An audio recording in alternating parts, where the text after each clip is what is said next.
Chapter 3, Evaluation and Management. Now that you are going to begin coding, there are a few things you should know about coding.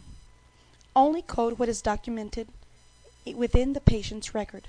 Never take it upon yourself to decide whether or not something is missing. If you are not sure, ask the doctor. Evaluation and Management codes, or EM codes, are used to report physician services. There are different codes for various levels of service.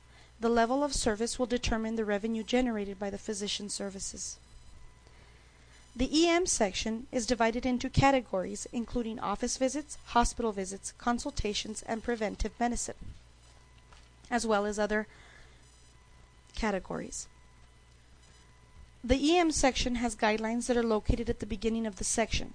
These pages are light green so that they are easy to find. These guidelines are important because they contain instructions for selecting the correct code. Please be sure to read them. To identify an EM code, you must know whether the patient is a new or established patient, whether the patient is inpatient or outpatient, the location of the service, and the degree of the service provided. Let's talk about new versus established patients.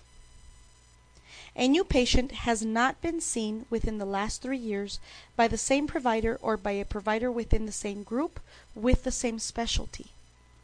An established patient has been seen by the provider or a provider within the same group with the same specialty within the last 3 years. Now, a patient who has been seen by a particular provider, but it has been longer than 3 years, will be considered a new patient. Outpatient and inpatient. An inpatient has been formally admitted into a healthcare facility, and a healthcare facility can be a hospital, nursing facility, or any place that requires formal admission. An outpatient is one who has not been admitted to a healthcare facility. Now, just because a person receives a service at a hospital does not mean that the service is considered inpatient. The place of service will sometimes determine the code selection. The first page of your CPT contains a list of the POS codes, or place of service codes. In order to determine the proper level of EM services, the service must meet specific criteria.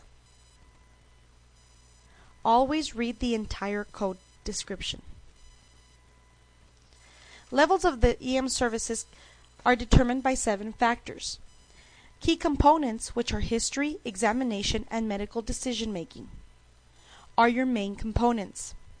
If you cannot determine the level of service with the key components, then you must use the contributing factors to help you determine the level of service.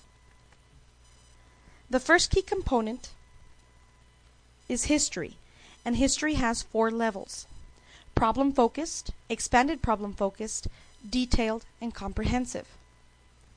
The levels of history are based on the chief complaint, the history of present illness, review of systems, and past family and social histories.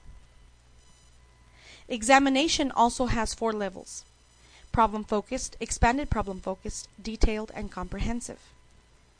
This will be determined only by the physician. Medical decision-making, or MDM, is also determined by several factors.